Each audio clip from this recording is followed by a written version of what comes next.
Tak penting seberapa sering terjatuh, yang terpenting adalah seberapa kuat untuk bangkit. Assalamualaikum warahmatullahi wabarakatuh. Saya Mulkismawati SPRI Empesi, guru SMA Negeri 2 Singingi, akan membagikan praktik baik yang berjudul Menumbuhkan Resiliensi. Ada banyak cara untuk bangkit kembali. Selamat menyaksikan. Peserta didik saat ini adalah generasi Z yang disebut juga dengan generasi strawberry.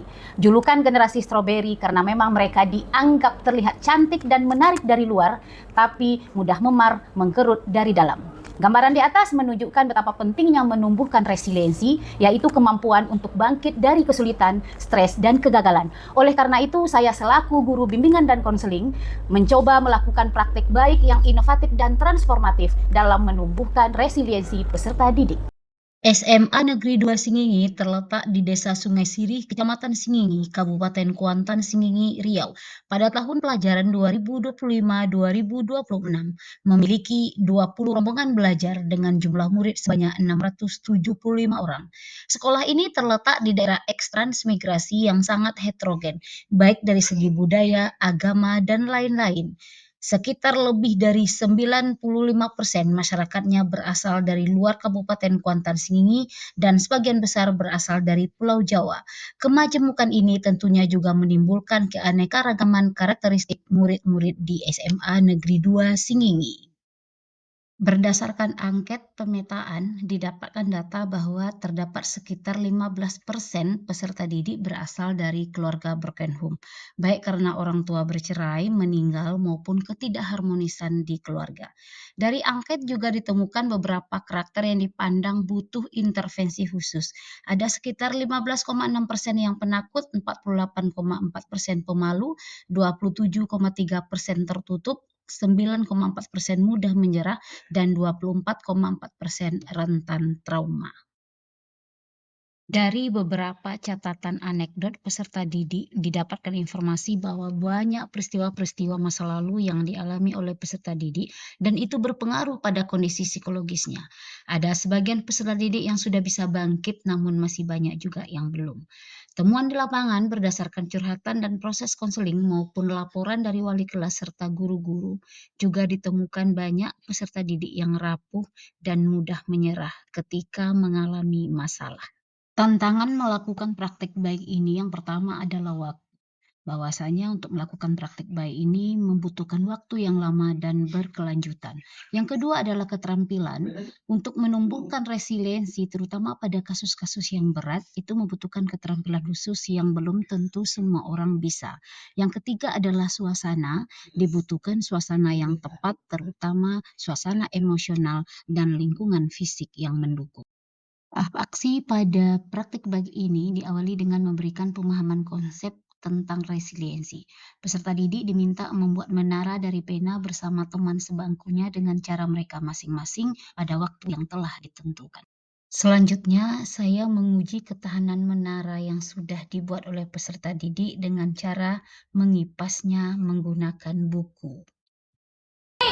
Sekarang Ibu ingin dengar bagaimana refleksi Anda semua terhadap proses membuat menara dari pena. Oke, sekarang Ibu minta 3 perwakilan yang tadi gagal sama sekali, mulai dari membuat menaranya, jatuh bangun, jatuh juga, ya kan?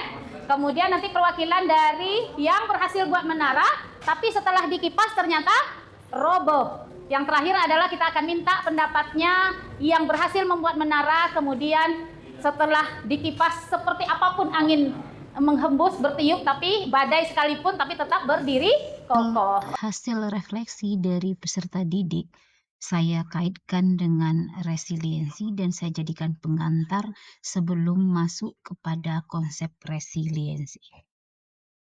Resiliensi adalah kemampuan seseorang untuk bangkit kembali dan pulih dari kesulitan, stres, atau trauma yang dialami dalam hidup.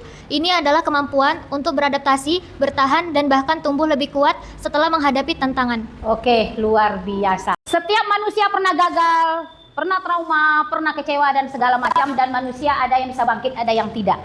Kemampuan manusia untuk bangkit itu sebenarnya semuanya berawal dari pikiran atau mindset. Makanya sekarang ada istilah grow mindset. Setiap manusia baik. Ini ada Gurindam grow mindset. yang sengaja Ibu ciptakan biar Anda semua lebih mudah atau lebih paham dalam mengimplementasikan growth mindset atau yang disebut juga dengan pikiran bertumbuh. Nah, inilah gurindam tentang pikiran. Dialah sumber segala tindakan. Dari mana asalnya jiwa yang kuat? Dia bermula dari pikiran yang sehat. Pikiran tetap adalah belenggu, mengungkung diri untuk bangkit maju. Berjuang meraih kesuksesan, pikiran bertumbuh, harap biasakan. Siapakah yang disebut dengan orang hebat? Dialah yang berusaha dengan giat. Ketika kegagalan menimpa diri, jangan berhenti, tetapi coba lagi. Saat masalah datang menghampiri, jangan takut tapi hadapi. Ketika kritik tertuju pada diri, janganlah sakit hati, tetapi perbaiki. Apabila ingin hidup bahagia, kedamaian pikiran mesti dijaga. Gurindam Grow Mindset dipajang di lingkungan sekolah sebagai media sosialisasi untuk seluruh warga sekolah. Peserta didik diminta menuliskan pengalaman atau titik terendah dalam hidup dan bagaimana cara mereka bangkit dari semua itu. Secara bergantian, peserta didik diminta menceritakan pengalamannya di depan kelas. Agar lebih surprise dan menarik, maka namanya diacak menggunakan aplikasi Random Name Picture. Tersenyumlah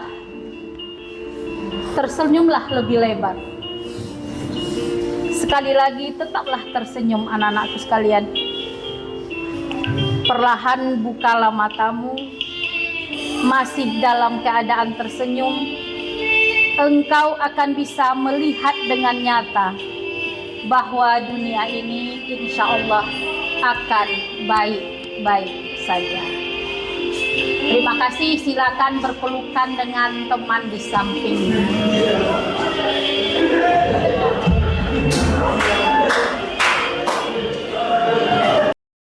Menumbuhkan resiliensi itu membutuhkan support system. Oleh karena itu, saya berusaha menciptakan iklim itu baik antara sesama peserta didik maupun antara peserta didik dengan guru.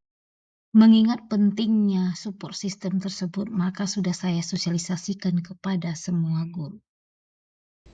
Kalau pas ada masalah kan Bu, terus ada teman yang support gitu, rasanya tuh kayak seneng berarti walaupun kita ada masalah tuh masih ada temen gitu yang bisa bantu kita, berarti kita di dunia ini nggak sendirian gitu. Assalamualaikum warahmatullahi wabarakatuh. Saya Vita Heradona, selaku Kepala SMA Negeri 2 Sengingi. Saya melihat terobosan yang dilakukan oleh Ibu Mulkismawati ini sangat luar biasa, karena dapat menumbuhkan resiliensi yang tidak hanya dapat digunakan oleh peserta didik, tetapi juga dapat digunakan oleh orang banyak. Dari hasil umpan balik, secara umum peserta didik merasakan dampak positif dari praktik ini. Saya pernah punya rasa insecure.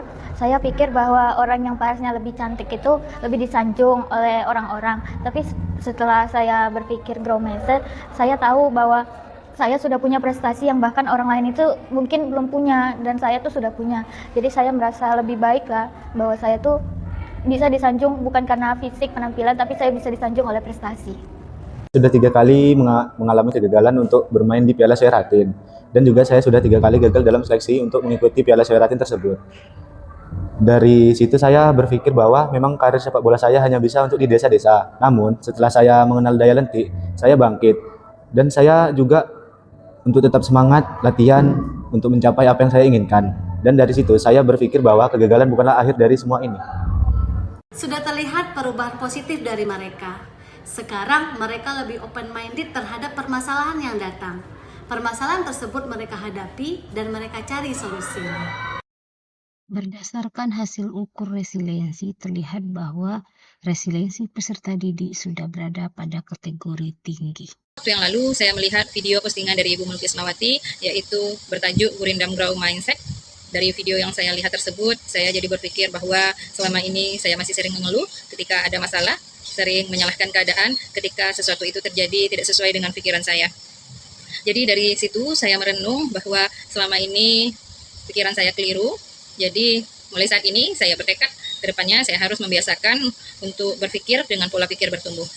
Tanpa sengaja lewat di beranda medsos saya, postingan Ibu Mulkismawati. Video saat beliau mempraktekkan self-hook untuk peserta didiknya. Jujur saat itu saya sangat terharu. Saya jadi berpikir kalau selama ini saya sudah zalim kepada diri saya sendiri. Saya sibuk mengurus dan merawat luka orang lain. Sehingga saya lupa untuk mengobati dan merawat luka diri sendiri.